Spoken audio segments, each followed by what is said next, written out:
ललितपुर का सीता पाठ हजारिया महादेव प्राचीन मंदिर है। साथ ही सुमेरा तालाब भी एक प्राचीन मंदिरों में पहचान रखता है। लेकिन नगर पालिका की भ्रष्टाचार की नीति ने यहाँ लगभग 1 करोड़ रुपया भ्रष्टाचार की भेंट चढ़ गया। ना तो यहाँ पर जिलाधिकारी अपनी टीम से निरीक्षण कराते हैं कि आखिर 1 करोड़ रुपया कहाँ लगा। आज भी सीता पाठ धाम अपनी भ्रष्टाचार की भेंट की गाथा स्वयं सुना रहा है। आज यहाँ स्वामी ज्ञानानंद जी तीर्थ जगतगुरु शंकराचार्य जी विराजे हैं। हम उनसे जानेंगे कि 1 करोड़ रुपया जो यहाँ पर जीर्णोद्धार में लगा हुआ है, कि उस संदर्भ में आप क्या प्रशासन को संदेश देना चाहते हैं और क्या शासन को और क्या योगी आदित्यनाथ मुख्यमंत्री को।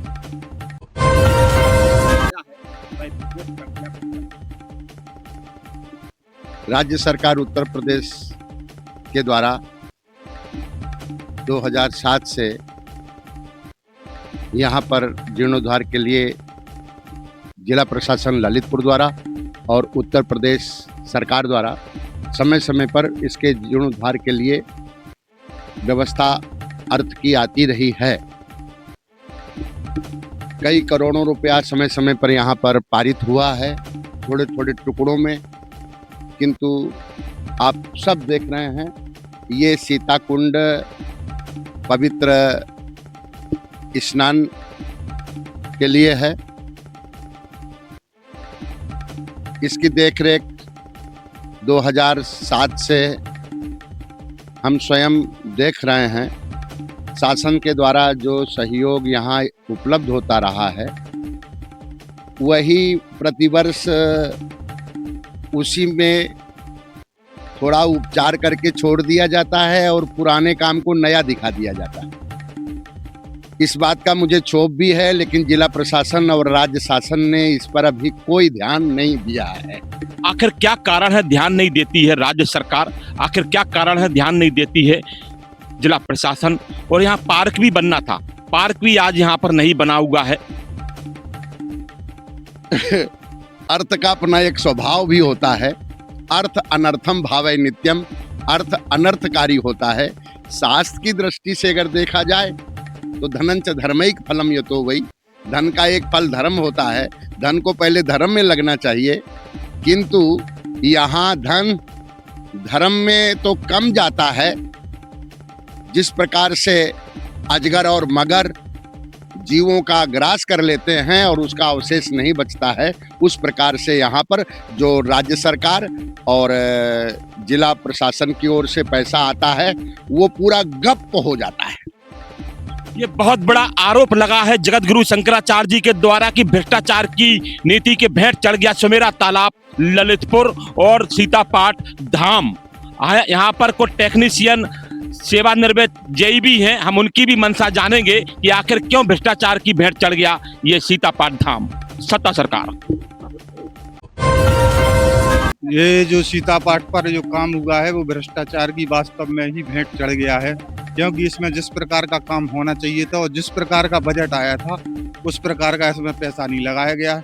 ठेके द्वारा और संबंधित अधिकारियों ने इस पैसे को खाया हुआ है और जिस प्रकार जिसका जीर्णोद्धार होना चाहिए था, उस प्रकार उसका जीर्णोद्धार नहीं हुआ है। ये पूरा काम भ्रष्टाचार की भेंट ही चढ़ गया है। अवशेष कार्य जो रह गया है, घाटों के ऊपर लाल कलर का पत्थर लगना है, वो पत्थर का काम अवशेष है, वो जल्द ही ठेकेदार द्वारा कराया जाएगा। इसमें वर्तमान में जो और एक गेट प्रस्तावित है, गेट भी लगाया जाएगा। बाकी पार्क की बाउंड्री वाल का काम रह गया है, उसको भी पूरा कराया जाएगा ईओ साहब से, चेयरमैन से कह के और ठेकेदार से कह के। लेकिन संबंधित ठेकेदार का तो पेमेंट भी नगर पालिका से हो चुका है। जो मुझे पता चला है, 1 रुपए का भुगतान नहीं हुआ है नगर पालिका से। 1 रुपए का ना बजट है वहां, ना भी भुगतान हुआ किसी तरह का। और अवशेष कार्य जो भी है वो भी सनातन धर्म से जुड़े हुए हैं, ठेकेदार भी हैं, चेयरमैन भी हैं, ईओ भी हैं, सबसे मिलकर के इस समस्या का समाधान कराया जाएगा। हालांकि आप भी गोलमोल भाषा में आश्वासन दे रहे हैं नौकरशाहों के पक्ष में। ये हैं सेवानिवृत्त इंजीनियर गिरजा शंकर दुबे। हम डॉक्टर साहब से भी मैं तो बस यही चाहता हूं कि हमारा जो सीता पाठ स्थान है, सबसे प्राचीन मंदिर है और यहाँ के जो कहना चाहिए जिनकी देख रेख में पूरा एक कार्य चल रहा है, स्वामी ज्ञानानंद जी तीर्थ शंकराचार्य जी महाराज, ये निरंतर दिन प्रतिदिन ये प्रयास करते हैं कि यहाँ का जैसे भी हो बहुत अच्छा हो, उद्धार हो। और उसी क्रम में प्रदेश और केंद्र सरकार की तरफ से जो पैसा यहाँ पर प्राप्त हुआ, उससे जो विकास है निश्चित तौर पे अभी कुछ कमी रह गई है।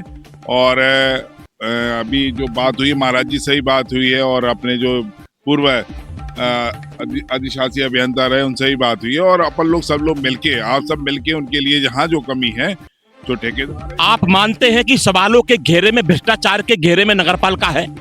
नहीं, देखो, सत्ता सरकार बताएगा हर हलके का हाल।